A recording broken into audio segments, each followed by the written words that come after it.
Unit 10, Lesson 4, Graphs of Sine and Cosine Functions. First of all, we're going to understand the basic sine and cosine function graphs, and then use those to graph transformations. And then we'll also be able to identify the equation of a function which has been graphed. So first of all, recall the unit circle in which we have the points at each of the quadrantal angles of 0, pi over 2 pi, and 3 pi over 2. If we simply look at the cosine values, the cosine goes from 1 to 0 to -1 to 0 and back to 1 again, and then it would keep going because we know coterminal angles just keep repeating, so it would cycle through these values. If we look at the sine, it's going to go from 0 to 1, then to 0, then to -1, and back to 0, and so on, because it will cycle through those values as it goes around, and coterminal angles will have the same values.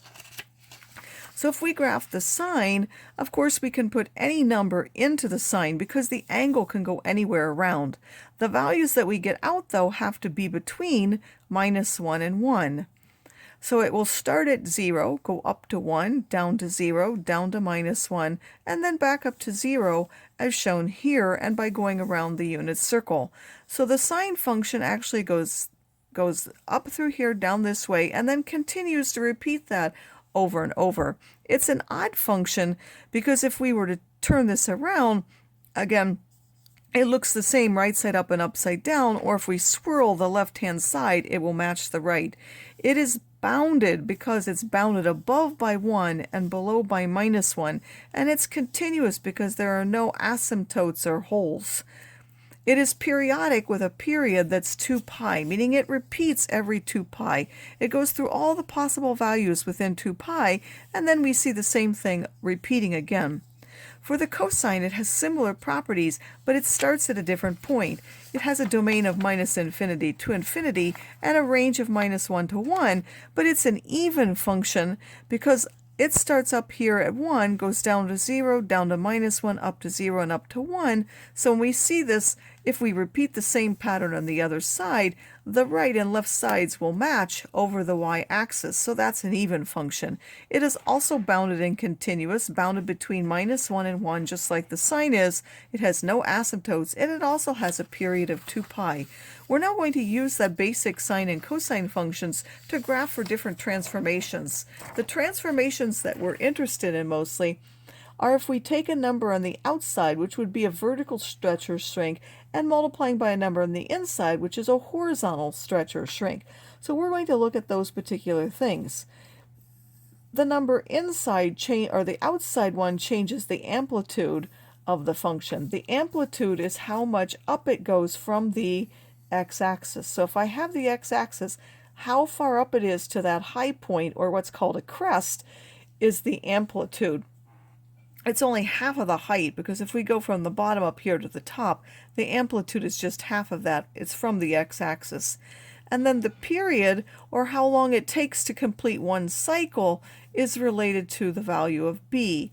The period is 2 pi divided by b, where b is in the absolute value. So if we started with a negative, we simply take just the absolute value of that. And the same is true for the period. If we have a negative, it will go down first, but the amplitude is still the positive value. And then the frequency is 1 over the period. That just tells me how many times it will cycle in a given period of pi, or the time. Horizontal stretches and shrinks affect the period and the frequency.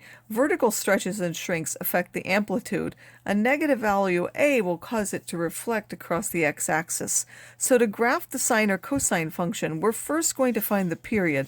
Then we're going to divide the period into 4 parts at the point 0, a fourth of the period, a half of the period, 3/4 of the period, and the period, and that's to match what we have in the original function, and that's because we start at 0, then this is half of the way.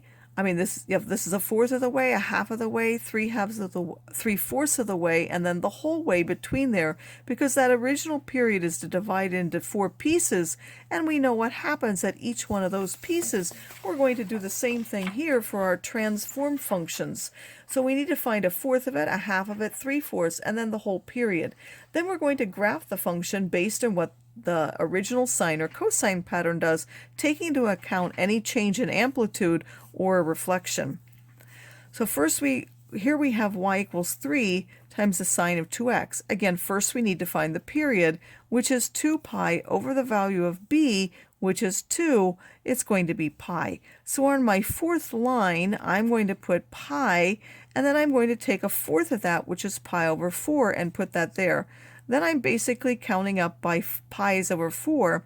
I then have pi over 4, 2 pi over 4, 3 pi over 4, 4 pi over 4, 5 pi over 4, and so on. And then I'm going to simplify that and get the fractions, which I'm going to give there. It also goes in the negative way. That would be negative pi over 4, negative 2 pi over 4, and so on. It will be the opposite of these. They will be going this way, but with negatives in front of them. Again, so you find the period, you divide it by 4, that's the first one, and then you count up by whatever that is. This is fourths, so I'm going to count 1/4, 2/4, 3/4, 4/4, and so on, and then I'm going to simplify those and write them on my axis.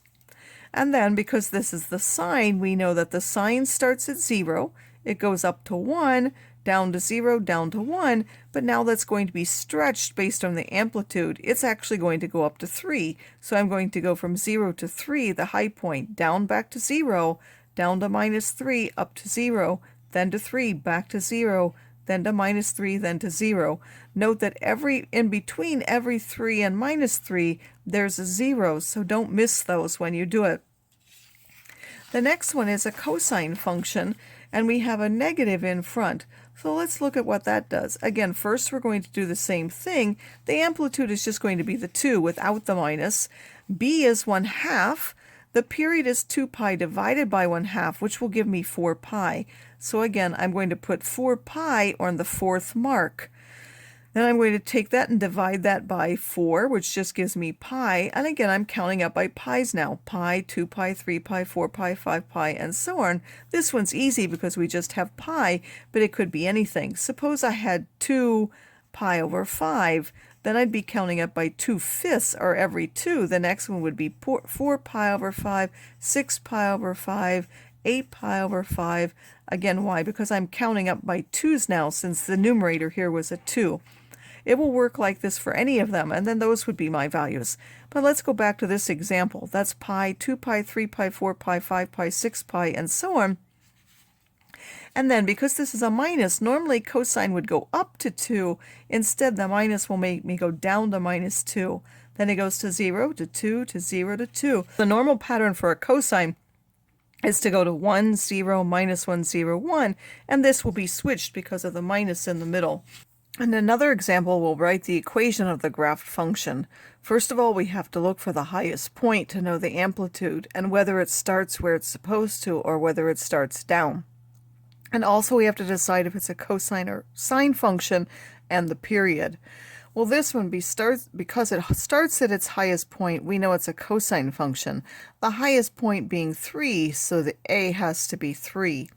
Then we need to find the period of that function, so we know that 2 pi over b, which is the period, has to be where that fourth mark is, which would be 1, 2, 3, 4, which is here. Even though they're not marked, we know it starts up, it goes down to 0, so that would be the first one, the second one, the third one.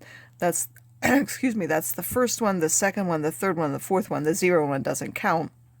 And it would end here at pi, so 2 pi over b has to be equal to b. I multiply both sides by b, and that means if I compare these, b has to be 2. So my function is now y equal to 3 times the cosine of 2x. If this had started down here at -3 and went this way, it would have been y is -3, the cosine of 2x. And if we had started, say, down here, and we went up like, or if we'd started at the 0 and went up this way, then that would have been a sine function instead. But you do basically the same thing.